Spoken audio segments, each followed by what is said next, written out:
السلام علیکم رحمۃ اللہ، الحمدللہ وقفا والصلاۃ والسلام علی رسول اللہ، اما بعد۔ میاں بیوی پر جادو کی کچھ علامات جو میں آج آپ کے سامنے رکھوں گا۔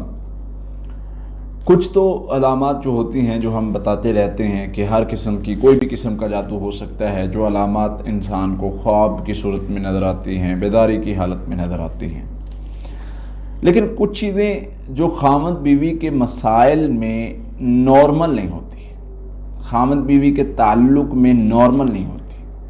آپ یہ نوٹ کریں گے کہ خامد بیوی کا جو ریلیشن ہے اس میں کچھ چیزیں ایسی ہوتی ہیں جو نارمل نہیں ہیں۔ انسان ان کو دیکھتا ہے، ان کو فیل کرتا ہے تو وہ دیکھتا ہے کہ یہ کنڈیشنز نارمل نہیں ہیں، میں نارمل کنڈیشن میں نہیں ہوں، تو اس وجہ سے وہ مختلف مسائل کا شکار ہوتا ہے اور بہت سارے مسائل بنتے ہیں۔ اب دیکھتے ہیں کہ اس کا حل کیا ہے، اس کا سلوشن کیا ہے۔ تو اس کا سلوشن کو ہم نے اگر اس کے حل کو، اس کے سلوشن کو دیکھنا ہو، اس کا حل ڈھونڈنا ہو، وہ پہلے میں علامات آپ کے سامنے رکھوں گا، آپ کو پہلے پتہ چل جائے کہ کیا یہ جادو کا مسئلہ ہے، اور پھر اس کے بعد ہم اس کے سلوشن کو بیان کریں گے۔ خوابوں کی علامات کا تو آپ کے سامنے بارہا بار ذکر کر چکے ہیں، برے ڈرونے خواب اور بے بسی والے اور پیچھے کوئی جانور لگا ہوا، یہ والے خواب جادو جنات کے علامات ہو سکتے ہیں۔ بیداری کی حالت میں جو خامد بیوی پر جادو ہوتا ہے اس میں ایک تو خامد بیوی کا فیس ایک دوسرے کو بدل کے دکھایا جاتا ہے، خوبصورت کو بدصورت کر کے دکھایا جاتا ہے۔ اب خامد کو بیوی اچھی نہیں نظر آئے گی، بیوی کو خامد اچھا نہیں نظر آئے گا۔ پھر سمیل کا آنا، خامد گھر آتا ہے، قریب آنے کی کوشش کرتا ہے، بیوی کو سمیل آتی ہے، بیوی میں سے خامد کو آ سکتی ہے اور جس کی وجہ سے وہ قریب نہیں آ سکتے۔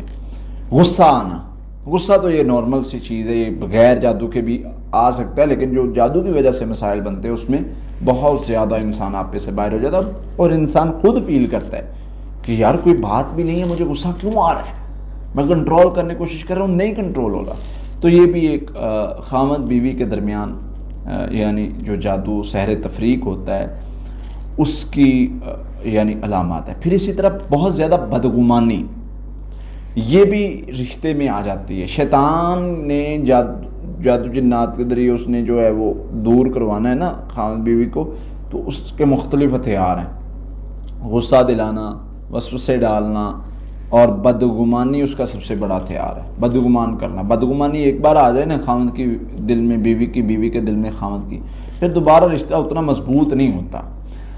اس کا حل کیا ہے؟ پڑھائی کے ذریعے اس شر کو ہم دور کر سکتے ہیں۔ سورہ فاتحہ 7 مرتبہ، سورہ بقرہ کی آخری سورہ بقرہ کی آیت نمبر 102 7 مرتبہ، سورہ بقرہ کی آخری 2 آیات 7 مرتبہ، آخری 3 کل 7 مرتبہ، اعوذ باللہ من الشیطان الرجیم 300 بار، لا حول ولا قوۃ الا باللہ 300 بار۔ یہ خامد بیوی دونوں پڑھ سکتے ہیں تو بہت بہتر ہے، دونوں نہیں پڑھ سکتے تو ایک تو لازمی پڑھے جو پڑھ سکتا ہے۔ میں دوبارہ رپیٹ کر رہا ہوں، سورہ فاتحہ 7 مرتبہ، سورۃ البقرہ کی آیت نمبر 102، وَاتَّبَعُوا مَا تَتْلُو الشَّيَاطِينُ عَلَىٰ مُلْكِ سلیمان سے شروع ہوتی ہے مکمل تک۔ یہ والی آیت 7 مرتبہ، سورہ بقرہ کی آخری 2 آیات 7 مرتبہ، آخری 3 کل 7 مرتبہ، اعوذ باللہ من الشیطان الرجیم 300 بار، لا حول ولا قوۃ الا باللہ 300 بار۔ اگر یہ پانی پر دم کر کے خامد کو پلا سکتی ہے تو بہت اچھی بات ہے، نہیں پلا سکتی خود پی لے، خود منہ دھوئے، انشاءاللہ وہ شر ختم ہونا شروع ہو جائے گا۔ اس کے ساتھ دم کا سننا، ہمارا یوٹیوب سے دم لے لیں، رقیہ دم جو ہے وہ لے لیں، وہ صبح و شام سننا شروع کر دیں، گھر میں لگانا شروع کر دیں۔ خامد نہیں سنتا، کچھ نہیں کرتا تو جب وہ آئے اس وقت اوپن آواز میں لگانا شروع کر دیں۔ تو اس سے آہستہ آہستہ جادو جنات کا یہ جو مسئلہ ہے جس میں خامد بیوی کے درمیان دوری آتی ہے، جدائی آتی ہے، یہ ختم ہو جاتا ہے۔ اللہ تعالیٰ بندے کو اس شر سے محفوظ کر لیتے ہیں انشاءاللہ۔ السلام علیکم۔